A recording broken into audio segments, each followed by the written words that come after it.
Ayan, so mga naman sa inyong lahat mga paps. So welcome back sa ating munting channel. So meron tayong gagawin ngayon, bali isang Samsung 32 inches, no? Ito yung model niya.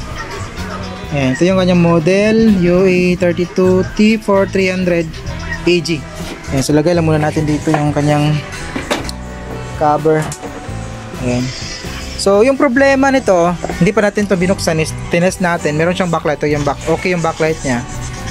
Pero wala siyang picture. So binuksan natin, then chinik natin yung kanyang mga test point, yung mga supply na mga importanteng supply dito sa ating top board. Ayan, dito sa ating top board yung eto, yung B1 tsaka yung B-off natin. Ito yung B-off, nandito yung B-off natin dito. So wala po niyang supply, pati yung ABDD natin at saka HABDD.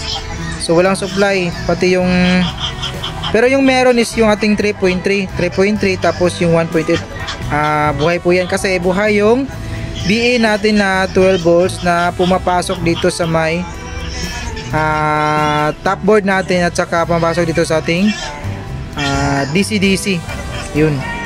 So pag mga ganitong problema kasi ganitong panel, medyo nakakabisado na rin natin. So makikita nyo dito, ayun, yung mga kulay bilog-bilog na dyan. Yan yung, andito yung ating, natin yung flash. Andito yung ating CKB1, CKB2, CKB1, CKB4. So bali apat na clock or apat na CKB lines. Yung dito sa may right side at saka nakaparallel sa may left side. So ito pala yung level nito, yung mga bilog-bilog na test point dyan na kulay gold. Ito yung kanyang level, ayan, makikita nyo dito yung level nya. Ayan, ito yung kanyang level. So yung ating CKB1 pala nito is ito yung ating CKB1, CKB2, CKB1, CKB2. So ano pala, nakamali tayo kanina, wala palang CKB4 at saka CKB4 kasi apat nga lang. Clock 1, clock 2 at yung mga pares nila. So ulitin ko, nakamali tayo kanina, CKB1, CKB2, CKB1, CKB2. So apat lang yung CKB lines yung gamit nito na klaseng top board. So ang ginawa ko, kasi wala tayong sukat na B-on sa ating, walang lumalabas na B-on galing sa ating DC-DC. So mga ganitong problema, so na panel issue siya, nakakaroon ng leak yung kanya mga CKB lines. Pero hindi natin alam kung saan banda, left ba or right side. Kasi nga chinek natin ito ng resistance kasi meron tayong pamamaraan din. By resistance ready, makukuha natin yung kung saan, kung anong linya yung nakakaroon ng leak. Pero yung nasukat nating leak is mega ohms, pero at saka lang 0.0 mega ohms, medyo mababa siya. Tapos naman yung isa naman yung CKB B1 at saka CKB B2 nasa nasa 2 mega ohms pa rin. So hindi natin masukat na key ohms na reading. So ang ginawa ko is nag trial and error tayo. Unang cutting natin dito sa may side na to, kasi kadalasan kasi kung saan side na malapit galing sa my source, yun yung unang bibigay. So mula dito nangangaling yung ating CKB. So papasok yan dito muna bago sa my left. So mas pressure yung side na to, kaya dito tayo unang nag-cutting. Bali yung unang cutting natin is, hindi po tayo nag-cut ng apat na linya kasi hindi nga tayo sigurado, di ba? Cut natin is dalawang linya muna, yung CKB1 at saka CKB2. So naman-cut natin yung CKB1, CKB2, lumabas po yung supply ng ating B-on or B1. Ayan or BGH. Lumabas po yung supply and the rest na supply lumabas rin. Then nagkaroon din ng picture yung ating panel. So pakita natin. Ayan. So saksak ko lang. Ayan, saksak natin. Tapos tutok tayo sa may B1 natin. B1. Wait. Hindi pa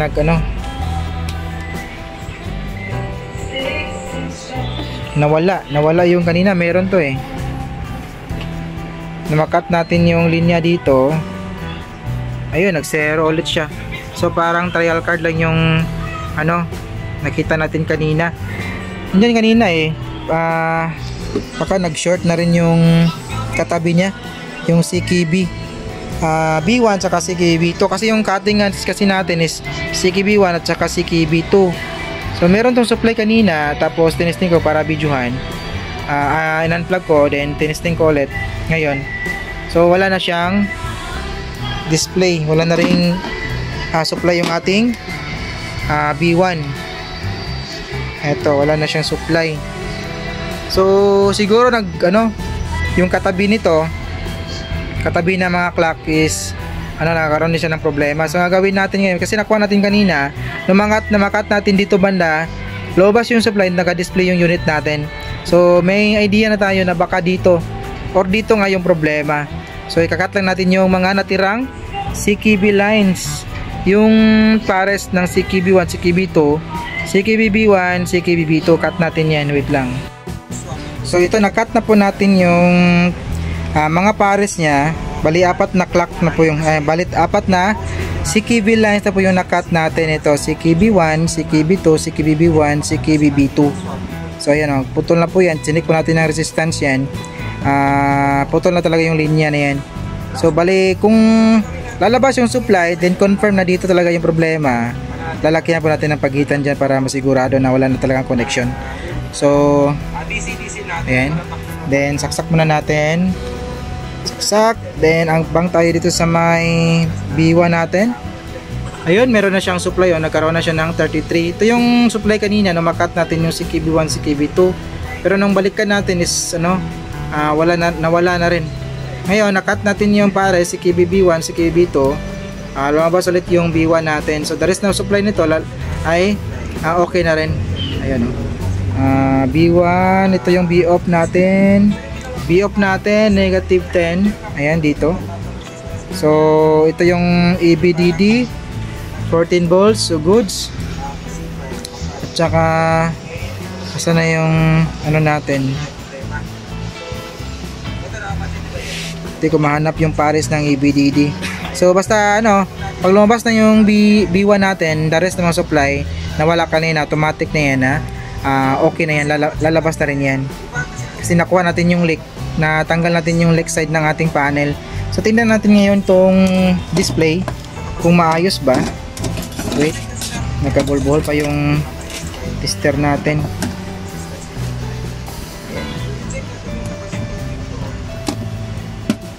So check natin kung okay ba yung display niya. Yun, normal yung display, pero meron tayong nakitang parang fine lines, hindi talaga siya pino. Yun, hindi pino pa yung meron po siyang konting fine lines, no? Hindi po smooth yung kanyang linearity. So gagawin natin ngayon, lalakihan natin yung pagitan dyan, tapos hahanapin natin yung STB, putulin natin yan. Kung ayaw pa rin, pagdudugtungin natin yung mga CKB lines na papasok sa may source scope natin. It's either connect natin sa my ground or susuplayan natin hanggang sa maging pino yung kanyang linearity. So balik tayo kapag nagawa natin yung mga pinaplano natin. Ayan, so balik po tayo, no? Ayun, nagawa na po natin yung mga pinaplano natin, no? Bali dito, tinanggal natin yung STB. Ayan, no? Dito tayo kumuha kung saan banda yung STB.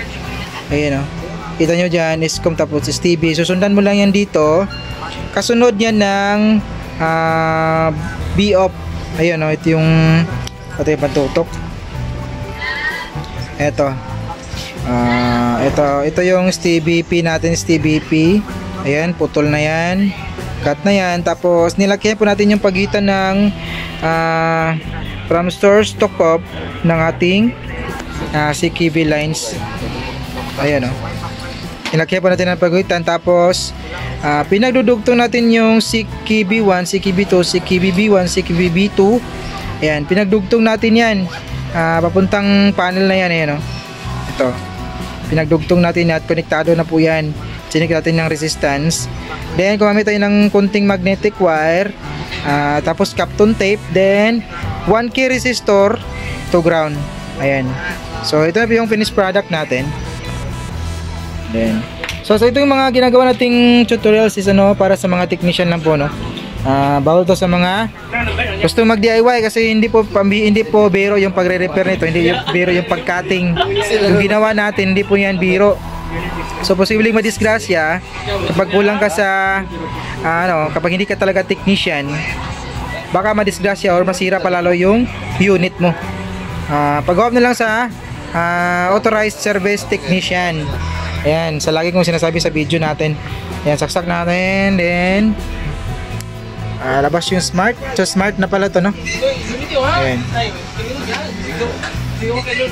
Yun, so tingnan natin pagbukas ng ilaw, pagbukas ng kanyang home. So yan, mapapansin nyo, makinis na po yung kanyang linearity. Wala na po tayo nakitang fine lines dyan. Kasi kanina mayroon visible yung kanyang fine lines, pero hindi naman siya masyadong visible talaga. Pero kapag technician, makikita mo talaga na hindi talaga pino yung kanyang linearity. So ngayon, matapos nating magawa ng paraan, matapos nating maidugtong lahat ng clock na papuntang panel doon sa kanyang source scope, then gumamit tayo ng 1K resistor to ground, nag-normal na ulit yung kanyang linearity. Smooth na smooth, pinong-pino po yung kanyang linearity, and nawala na po yung kanyang fine lines. Yun. So ito, no, maganda sana kung meron tayong short killer. Ewan ka lang kung makukuha to ng short killer, baka hindi na rin siguro, no. So ito po yung gawa natin. Hanggang dito lang siguro yung video natin, mga paps, no. Maraming salamat sa mga natsaga nanood. May God be as always, and this is your service, the technician. See you in our next video. Bye bye.